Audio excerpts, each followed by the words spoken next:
Pretty much busy. But hey, the song I was playing, that got me hyped for next week. Because every week is a new week. Just like how they say about the new day. Every day is a new day. And next week, that song is going to build up so much hype until that episode releases for me. And I cannot wait. This is Sparda's World Podcast, episode 46. Your host, Sparda 3G. Still trying to get that introduction because the guy who's doing the introduction is still working on it. Even though he says, screw me, we will keep it that way. I said, no, you gotta change that because I said so. Anyway, enough about that. Thanksgiving week has ended, and because of that, there is really not much to cover in terms of news. I mean, even the Q&A, I didn't get any because everybody's away. I didn't get that many of anything to get from my parts needed to be done. And I would say I forgot Thanksgiving week was here, but I didn't have much to work on in terms of my site and in terms of my YouTube channel. I didn't even get to update it. I didn't even know you could update so many things. But that's just my part, my end of. That's just my incompetence of not really researching what I have or already have to work on, and that was just my fault. So I'm not gonna blame anyone else but myself. Anyway, I have not watched Digimon Adventure Try Chapter 1, as they call it, or the first 4 episodes, since they did split up the episode for whatever reason, but it would do. I mean, you know, we can't get the entire movie style length, the movie format length, because it's still airing in Japan, and we're lucky enough to get an episode base, so we can't even complain that much. I have not yet seen it. If you guys have seen it, you know, that's good. I hope you enjoyed it. I hope you got that nostalgic feel. I hope it was worth the wait, and even though it is chapter 1, and most likely be a lot of introduction, a lot of recap, still, I hope they still have a lot of good potential, a lot of good, a lot of good things to come, and something that not only will feed us the nostalgic feel, but it actually feed us a really good show, and something that we come to love Digimon since the time of, I believe, in around the 90s. Yeah, it was in the 90s. I remember Digimon coming at the same time as Pokemon. So, with that said, Chapter 2 has been announced in terms of when it's going to come. And it is coming on March 2016. So for me, I have a lot of time to actually watch Digimon Try Chapter 1. Or first 4 episodes. So I'm good. I am good. I am going to do a lot of anime a lot of anime manga stuff, materials next year. I guess you could call it as a New Year resolution. But regardless, I am going to watch this very soon. And I still have all the recollection memory of the entire Digimon first 2 seasons. Mainly season 1. Season 2, I still remember.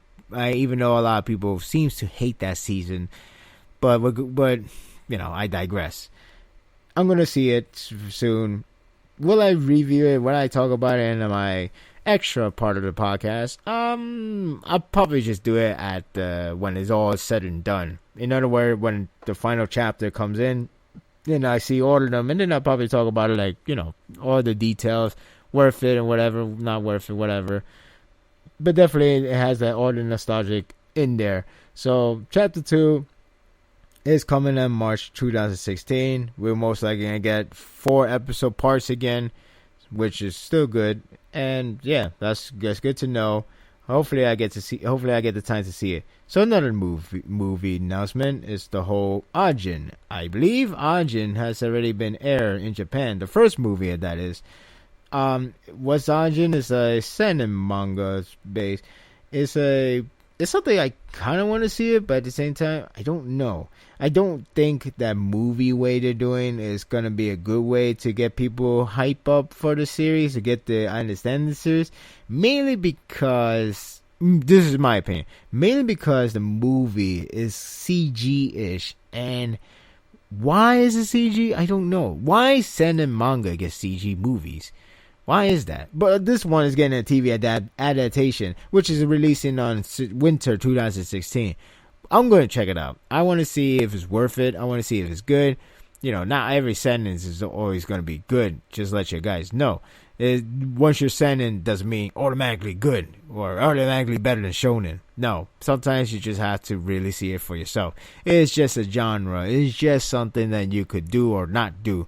Because, you know, some shonen will keep you in that lockdown, or like you cannot do this, you should do that, you had to present that.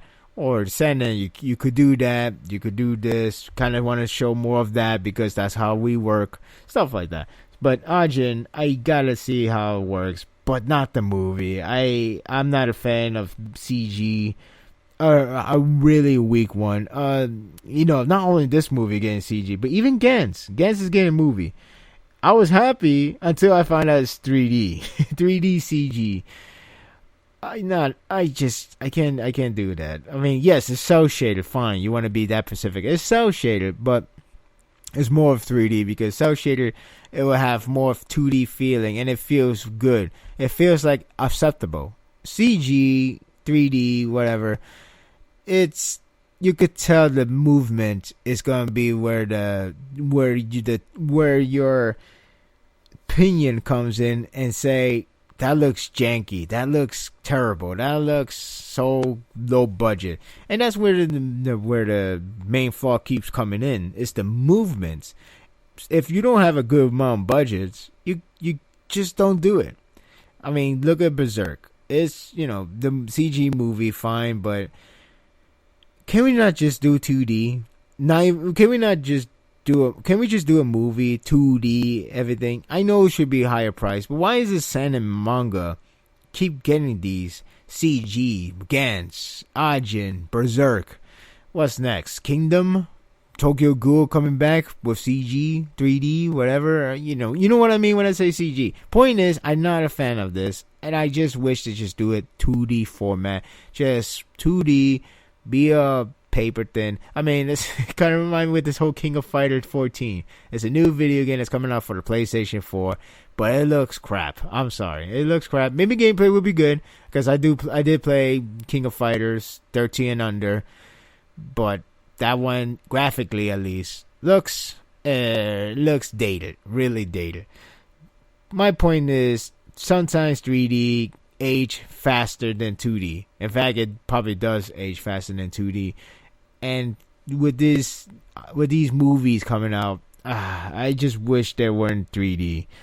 So, you know, going back to my original announcement, the fact that the movie has released already, they are making a second one, or well, more like they already planned the second one, but now they give you the release window date, and that is around spring of 2016.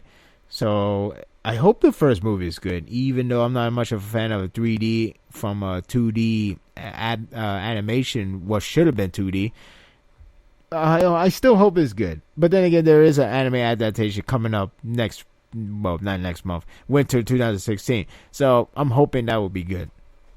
You know, it's really not much to say. Not much to news. They did get a cast member they did get a roll call member for Tokyo Ghoul. Maybe I'm still hoping Tokyo Ghoul get a better adaptation. I'm talking about Boku no Hero Academia. They got somebody to play as the Bakugo, the Bakugo from the one that's loudmouth. If you read the series, you would know is the guy who does grenade bombing and all that stuff. That's his power.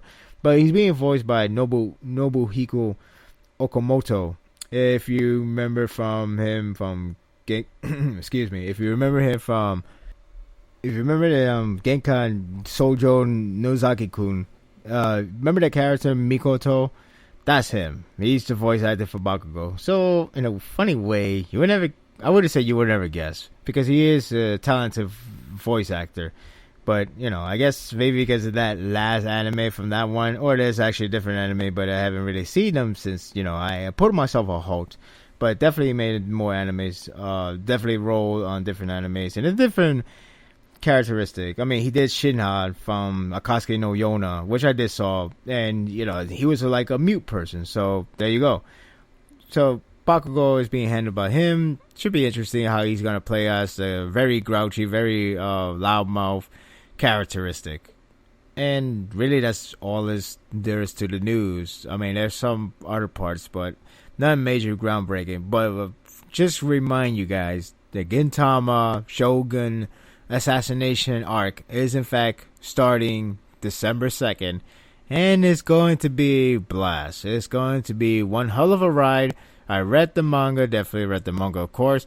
It was great. It was fantastic. It's something to behold. It's something that a lot of anime watchers is going to be wowed by. It's something that, I wish if this series came out in the time where the anime and manga popularity in America grown so much, it would have a lot of chances to be seen. It's kind of like that for Osama's Son, because Osama's Son is a new adaptation, and this is around the time where a lot of people are starting to watch anime and manga more, with more sources to find, such as Crunchyroll being, doing the advertising and all that stuff. Crunchyroll, Funimation has their own streaming site, and so forth. Point is, you could get a lot of news source. You could get a lot of heads up. You could get a lot of, what's this anime? What is that? Who's that? I mean, everything, anyways, that nobody can miss it. Gintama happened. It's like, Gintama has that One Piece effect where it came in the wrong time in some form or way.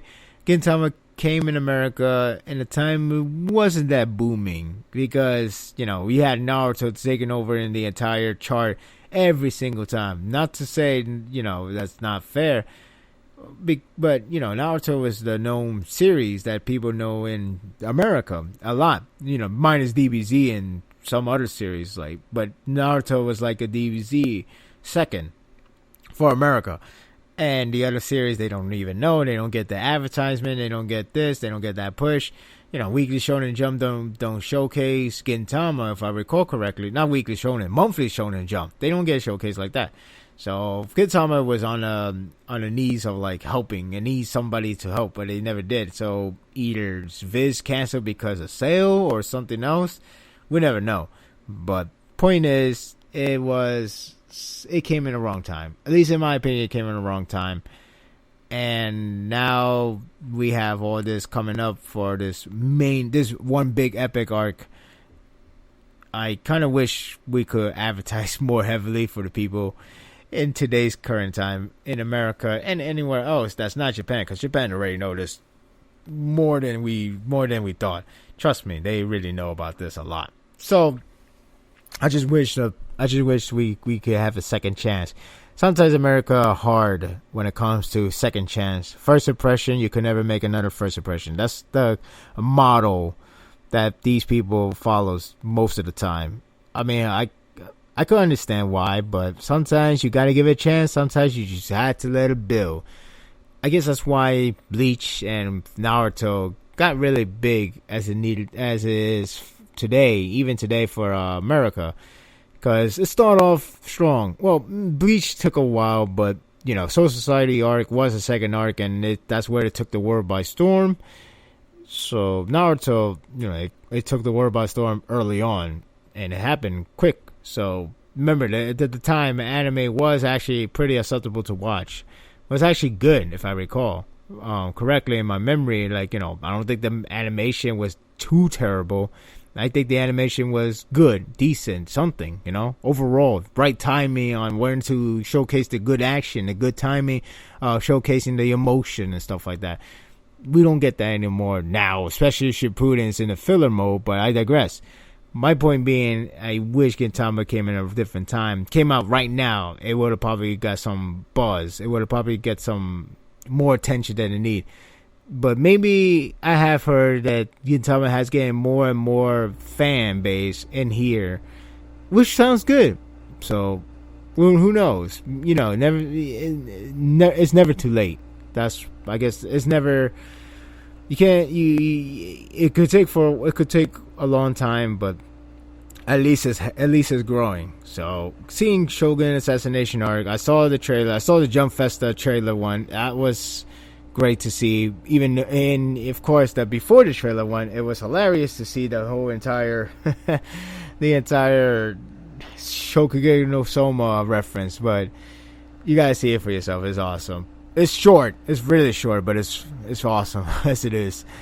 Other than that, I can't wait for the arc itself. I'm hoping to deliver it greatly. I trust these guys. I trust these Sunrise, even though they're not really Sunrise, but they're pretty much Sunrise. I trust them to handle this arc carefully, handle the animation production greatly, and just deliver one hell of an arc to remember forever. So I can't wait. I really can't wait. I hope one of you guys, if you haven't seen Gintama, you should start watching. They're really, really, really good. It's funny. It's emotional. It's great all around. I just wish they had more popularity. Then again, you never know. Maybe more popularity will actually do damage than good. But who's to say that? Either way, I'm happy to see we're in this arc, and I'm happy to see that people are finally catching on with the series. So, here's to next week. December 2nd, Shogun Assassination Arc will commence. I expect Tumblr page go crazy. Honestly speaking, I was going to record this a much earlier time. Have I known that Gintama and Tokyo Ghoul chapters weren't going to be released on Sunday, I actually have to delay this podcast as I recording this. This part is actually a late recording part of mine because I was really, really going to wait on Gintama and Tokyo Ghoul, and nonetheless, I have other things to do on a Sunday. So, because of those two weren't coming out, I decided just, I guess I would just save it for my Tumblr page, and whatever comes up mine for the chapters, I will write them in the thoughts in my Tumblr, as well as maybe, depends on the schedule for next weekend, with Tokyo Ghoul mainly. We'll see how that works out. If another chapter, like chapter 50, I believe we're in 6. If 56 come out next week, I would talk about that. If not, I'll just talk about the 55 one. But nonetheless, the fact that it's taking so long, I don't know what's the reason why, but whatever it is, it kind of bums me up that I waited so long and I delayed my podcast. To the point that I guess I had to start rethinking about my new scheduled time, especially when this whole thing has been very hectic lately, especially with the whole, people are a little bit scared with the whole getting a rest, the idea that they want to reschedule to play it safe, and the fact that some of them are no longer translating, and therefore it leads to the newer hand, which does give up more responsibility to those guys, and I gratitude for that. It bums me out to figure out how to schedule this once again. So I guess I will let you know about this whole thing in a future time. So instead of having Gintama and Tokyo Ghoul there, I just had to discount them. I had to, no longer put it in the list for this weekly chapter rankings. And that would include that no Tokyo Ghoul chapter review in this one as well. Okay, so we got to go to the weekly chapter ranking, and there's only 7 of them this time. So I hope next week it will get more organized, or it gets more understandable. I don't know why we don't have these 2 chapters, and it's funny and perhaps ironic that it ends up being the one that I really care about the most. So who knew, right? All right. So weekly chapter ranking, we got 7 of them. No Gintama, no Tokyo Ghoul. So who's number 1? Well, let's find out. Number 7, Bleach chapter 653. I thought this chapter was okay, I guess. It's hard to, I don't know. It's one of those cases of Bleach having a lot of pages go by so fast and not much happened besides the end, besides the fact that the fight has officially ended. But the fight itself feels very anticlimactic, really. I mean, I could see an aftermath that would come up. So whatever happens there, I guess it would do some good. But I gotta say, this didn't do me well. I don't know. I guess this was an average chapter. It's really hard for me to figure out what to really point out, but definitely on the bottom list. Number 6, Nanatsu no Taizai chapter 151. This is pretty much a setup chapter for what's next to come in the new arc that we're going to have. We start off with the whole Diani and, I guess be a best dancer. They emphasize on that, so it should come out with some results in the future. Not much to say here. It's kind of feel odd just to have this kind of arc build up, especially with the whole concept that seems like very shonen based. I know it's a shonen series, but I don't know. Maybe the way how it's done, it reminds me of Dragon Ball Z Abridged rather than Dragon Ball Z itself. I mean, even though they're almost similar with the whole, I don't want to kill these androids because I actually want to fight them. I want to have a good fight. So it's kind of really, really dumb to do it that way. But it is what it is. Not much of a fan of the chapter. It's not bad. It's not a bad chapter. Just not a fan of it. If you read it, you would know exactly what I mean. So it was, it is what it is. I don't find it bad. I'm just not a fan of it. Number 5, Fairy Tail chapter 463. This is more of a build, more of a hype building up for Natsu to showcase how strong he has gotten, how much powerful he has become, and just build up the hype for the very end of the chapter that we actually wanted to see in this chapter, but it was going to hold on for a little bit longer. But at least it's happening in the next chapter, so at least that interest right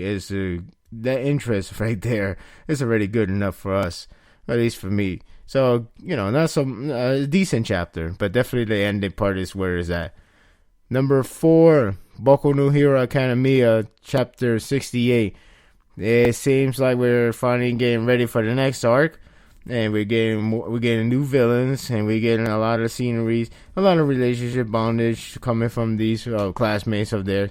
There's some funny moments in the middle of this chapter. Then by the end of the chapter, there's a good, interesting aspect that comes in, especially with the main one of the main villains is actually interacting with Deku, the protagonist. So it should have a lot of build to what's come to next with the next arc. It could be one of the major part of the series, but we'll see how that's going to turn out for the next chapter. Number 3, One Piece chapter 808. This was a good chapter. It was expected a flashback, but it doesn't focus too much on the flashback. We go back and forth with the present and the past.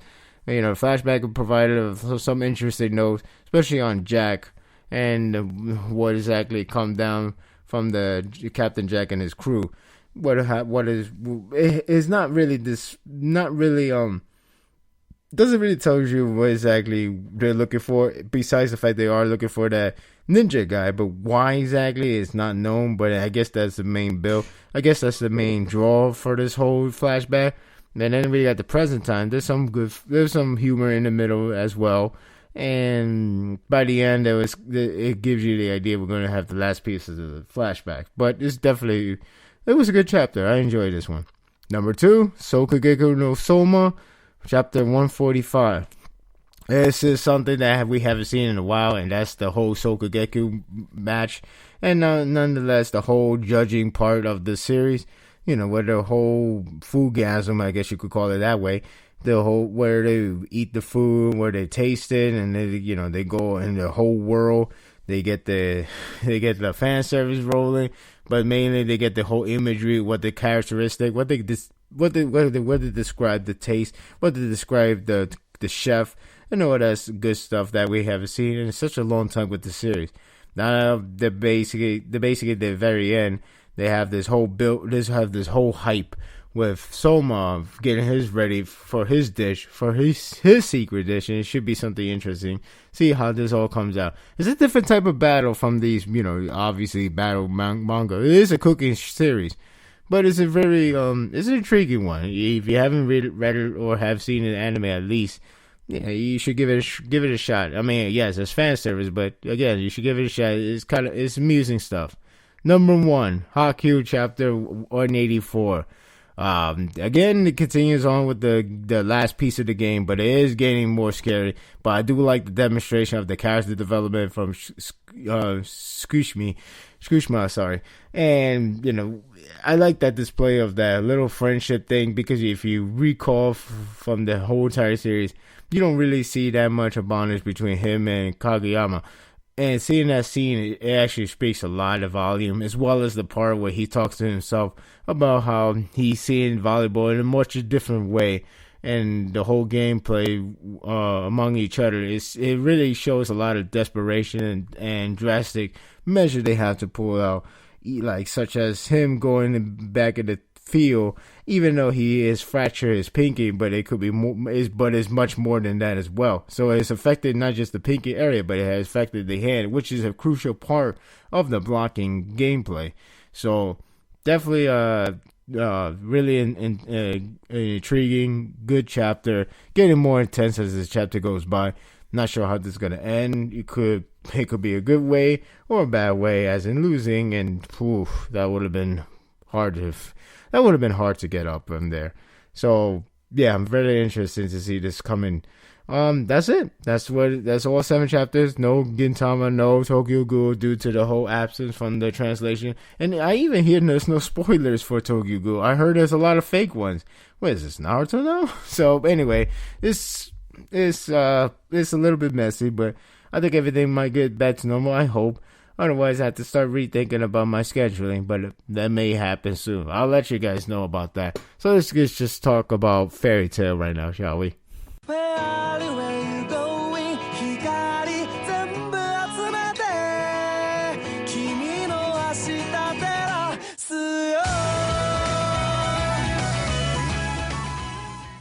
Well, coming back from the last chapter, I guess I was too anticipated to see what's next, like this chapter exactly, especially with the whole Natsu going after Zerov.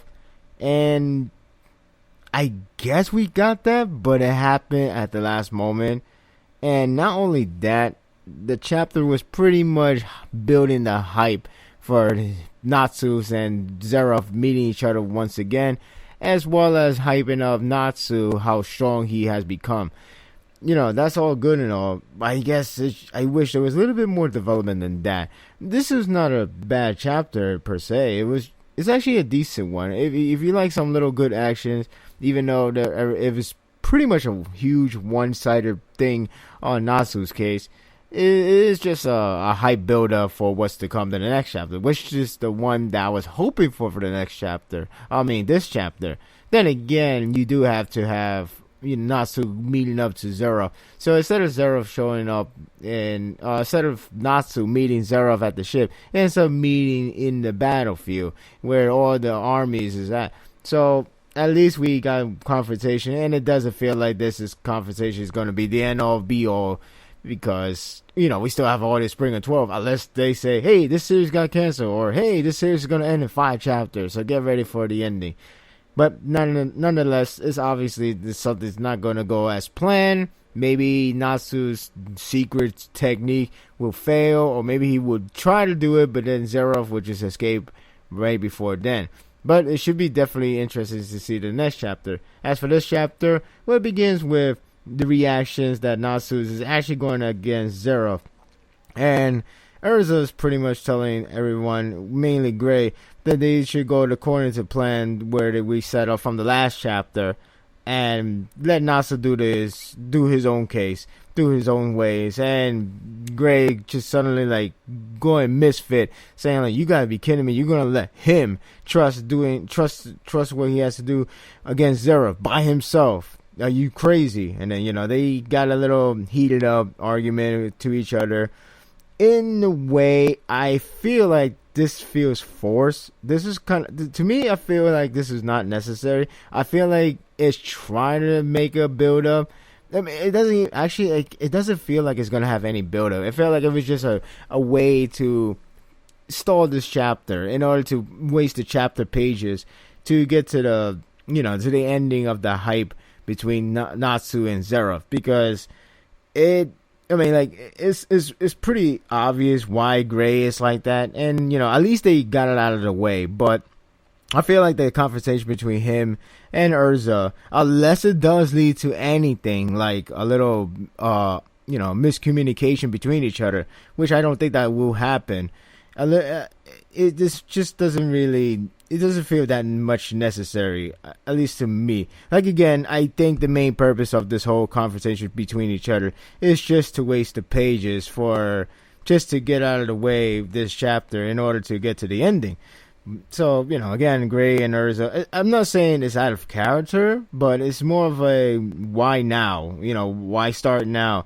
It could have a different way, and I guess I'm not that much of a fan of it, but whatever. It didn't take too much. It only lasts like 3 to 4 pages. It's just what it is. So again, just one way to waste the pages. So everybody's gonna go in the plan. They tell Gray to believe in him, and Gray pretty much not admit it, but obviously showcasing that he does care, and Juvia caught on, and yeah, Charles basically is telling him, don't worry about him, he's going to be alright, and he's not really alone because Happy is there with him. Yes, because apparently we could trust Happy in every cases. No, but seriously, I know the case may be here that it goes to show you that Charles does have confidence in Happy, and I guess you could say a pairing moment, which is sweet of her, I guess. So this is where the whole chapter focus begins, with the whole Happy and Natsu going against the army. They find the army, and they recall themselves about the whole, hey, remember that carpet we messed up before? Oh yeah, it's like that. Looks like a giant carpet, so let's destroy them. So they went straight to the army base and straight up attack, like tons of them. It's a lot. It's what it is. It's obviously a shonen way of hyping the character. You know how in shonen they always have one character defeating like millions of army. Exaggerated number, of course, but the point is they always have their ways to hype up a character by having one guy going against an army. The old saying, one man army. So that's what pretty much this chapter was going through. Him striking down, him tagging with his fire element all down. There's a lot of pages just showing cases of action, him showcasing how fast he is, how strong he is, how he could be well in his magic, how well he could be in physical combat.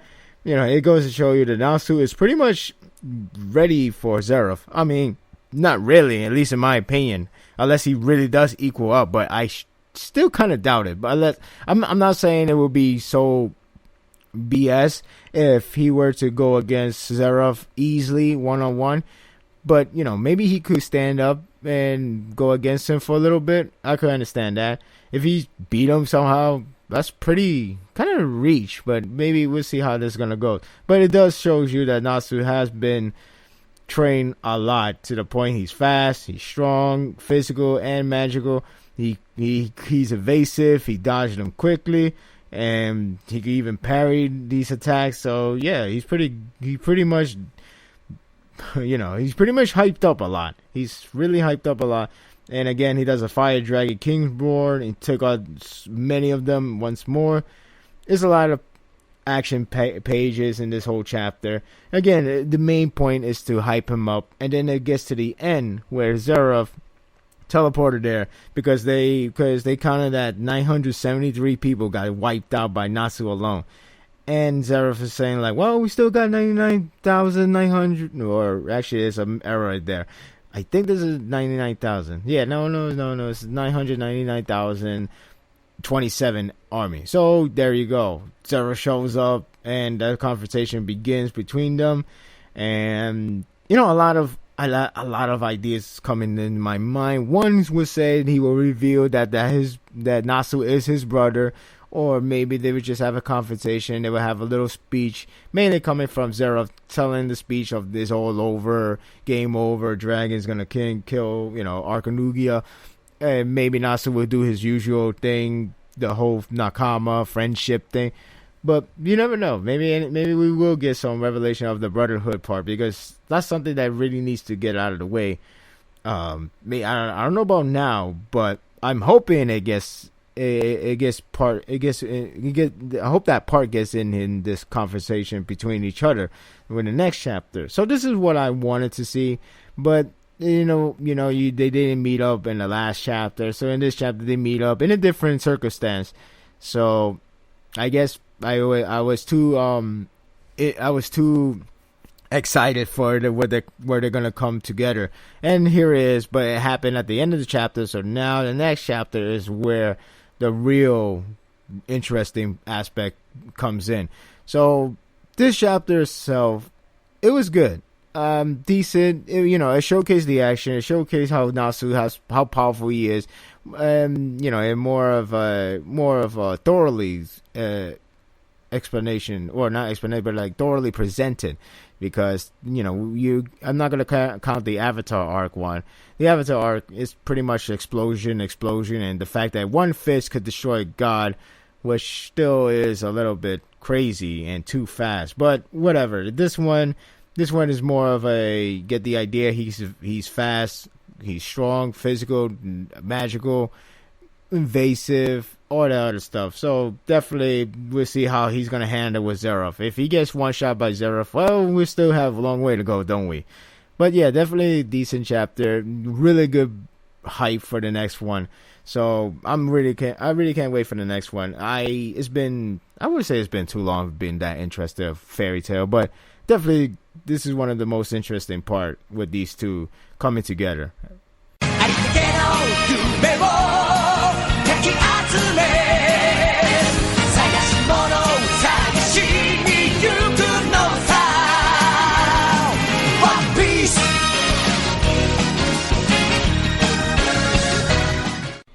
Well, as expected for One Piece chapter, it's going to be a flashback, and it will still continue on in the next chapter. However, this one isn't like you take a seat and just watch the entire flashback, and then that'll be it. It's actually more of a get a flashback, and then it will stop and we'll go back to the present time and resumes whenever it connects to that moment. So that is the case for this one. Though it seems like that the flashback will end in the next chapter, so it's not much to explore really. This one is actually exploring more of the evasion that come from Jack and his army, his pirates, of course. So at least this one is going to get out of the way. But though it seems like we will have our villain, and the villain might be Captain Jack, if he does come back from his failed attempt to rescue Don Flamingo. Well, you know what I'm saying, rescue, because you know how these people are. But anyway, the point is, it seems like that's our villain, but I could be wrong. This should be a short arc. I don't think it will be a long arc like Dressrosa, no. But nor in any other arc like Azkaban.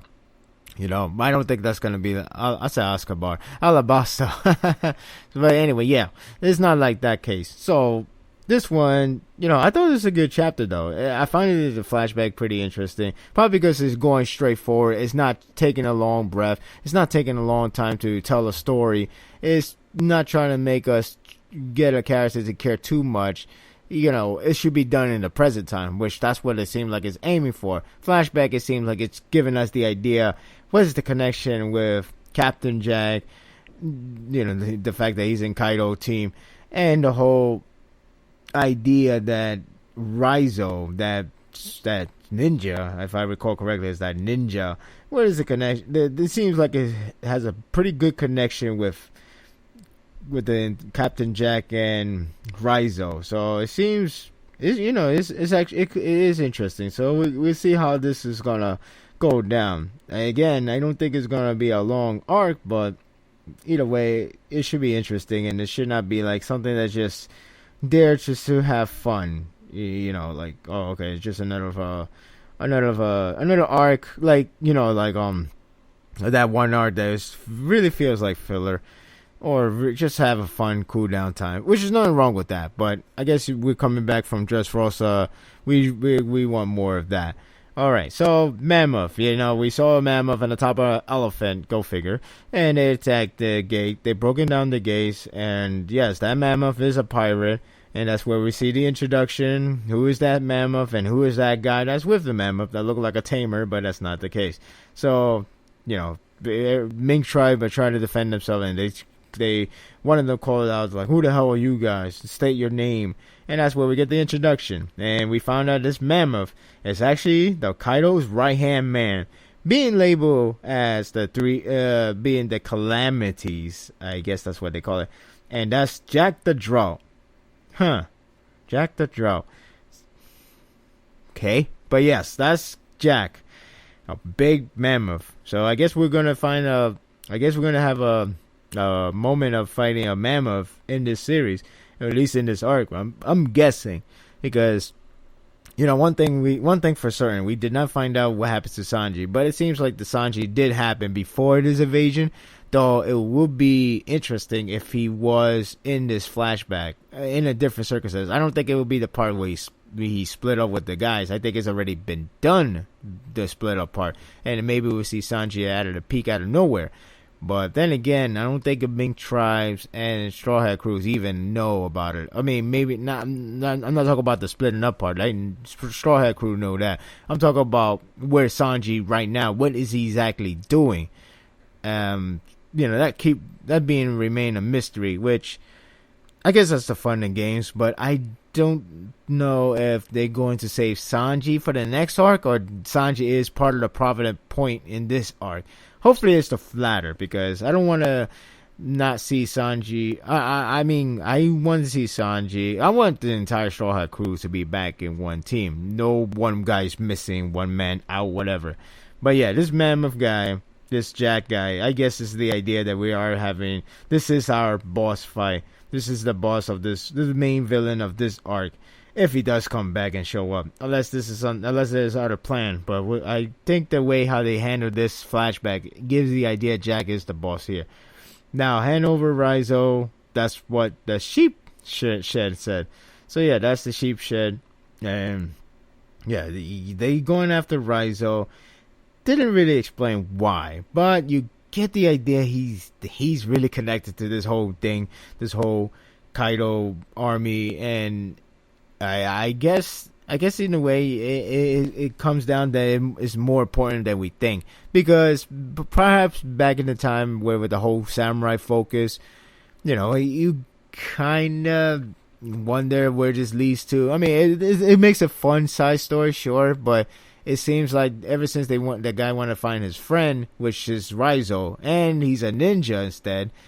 Ever since they want to find them, we just wonder, it's just a normal side quest mission from Straw Hat crews, just for us to be like, oh, look how nice of the story came to. But now it started to seem like there's more than meets the eye. This whole him being connected with the entire Kaido army, or more mainly just the Captain Jack one.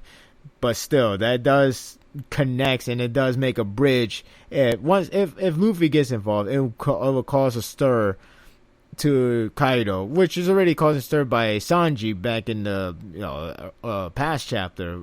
I think it's like 10 chapters ago. So it's already starting to get like connecting, and it started making the bridge has been built, the seed has been planted. That's where we're heading to.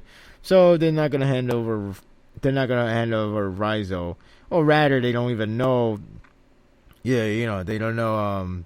I don't think they know anything. Well, actually, they do, but this whole flashback does also connects to the idea of like why they're not gonna mention Rizzo or the Wano country, which is kind of funny in the middle, but we get to that. So they start attacking. They send out the army of pleasures. I guess you get the idea of where that team name comes from, and that's where the main tribe in pleasures started to fight. They engaged. They actually got wiped out because the main tribe ain't that weak as they actually think. Now, you will you can try to argue that this is not helping Kaido army base in terms of hype, or let alone Captain Jack. But you know, you gotta have Mink Tribe be strong as well. So, and it was just an army base. Maybe it's not, it's not like Mammoth the Jack. I mean, it's not like he's up and going there, fight them head on, and then just got wiped out or anything like that. I mean, yeah, Pleasure just got wiped out, fine. But Mink Tribe, I guess the Mink Tribe might be around for a while, so you gotta hype them up. You gotta balance the hype. I know Big Man hype is more, presentable in the past chapter, because especially with Don Flamingo and all that stuff. But in this case, you know, it's not like the calamities, whatever they say. It's not like they got taken out or something. It's just one in the army base. And Mink Tribe, again, I'm assuming they really wanted to build them up to be strong. Just to give you an idea, they're so strong that them taken down by a Mammoth or anyone else, it seems very credible to think that the Kaido's armies is strong themselves too. I mean, again, Jack trying to go against the Marines to get Don Flamingo, but that failed. But still, the fact he tried to do that is something to behold, And that's where, they try to talk to Jack. And Jack, you get the idea, he is pretty much ruthless. He doesn't give a crap. Whatever he wants, he will get. And whatever you try to talk to him, he would never listen. Kind of get the idea from the past chapter where he wanted to go against the Marines for Don Flamingo. Then the flashback ended there, but you get the idea there's more to it. Now, they pretty much get the idea, okay, that's why we cannot mention Ninja, that's why we cannot mention Wano Country. It makes sense. And Luffy still managed to talk about both of them in one sentence, in one dialogue. And the crew's like, you gotta be kidding me. And then like, wait, what you said? And then they start beating the crap out of him. Brook, Usopp, and Nami beating the crap out of him. Come on, how could you not understand the whole thing? I mean, I'm pretty sure you understand, but why he said those two things is beyond me. So I thought that was kind of funny, especially the reaction shots. It's been a while seeing those kind of. So they trying to like take out that topic out of the way. We're like, oh no, not ninja. What are you talking about? So we're just wondering about the ninjas. That's all. That's cool. It's cool. So they managed to go to where Duke Inuyasha is at, and he ended up, and that's where we see. What's his name? Yeah, we see one of the member of the three Inuyasha Musketeers. So it'd be pretty. I guess they got their own musketeer. Hell, even the getup it's the same format. The sword, the robe, the hat, you name it. So yeah, that is Scallion. I'm want to say Scallion, but then again, Scallion has an A. Yeah, I'm not good at pronouncing, but if I mess it up, sorry.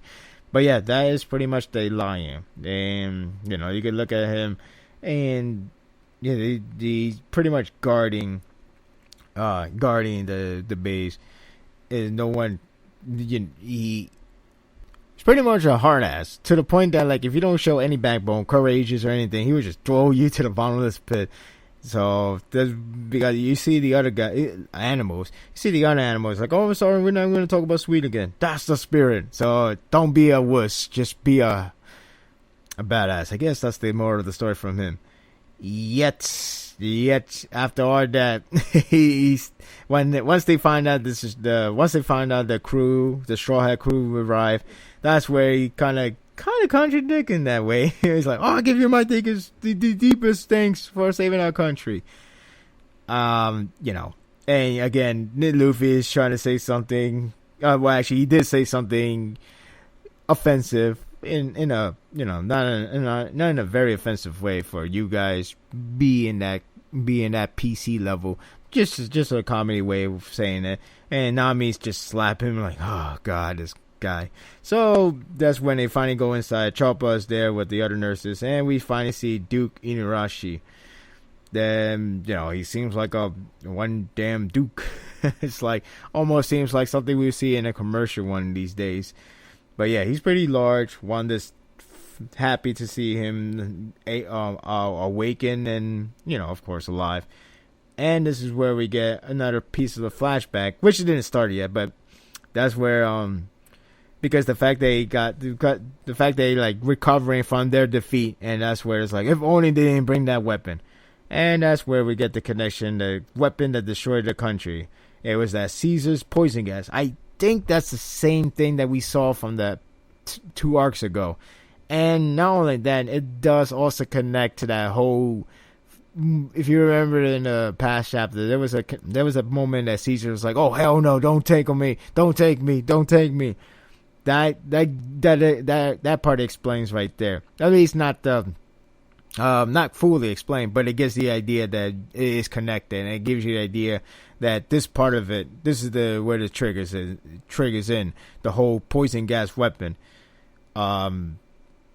But yeah, so since mink tribes are pretty powerful and they use a poison gas, I don't know how they used it, or I'm not sure how it works, but I guess you could try to argue once more that this kind of try to little de-hype that Captain Jack and his army. You don't know how they used it, you don't know how they utilize it, you don't know if because of doing that Jack managed to defeat all of them in breeze. Maybe, I don't know. Let's see how they interpret it in the next chapter. I'm not trying to make Jack into another another Kaido level, but he is under Kaido. He is hyped up to be the Calamity, whatever they call these groups. I know they have a lot of groups like Gifters, Pleasures, and so on. But, he's not Kaido. Kaido is obviously in a whole new level, an entirely different level, if anything. But in this case, we'll see how they're gonna present him. Flashback is obviously happening in the next chapter, since this one ended with him just getting pissed off and said, "No, I'm not talking. I refuse," and that was it.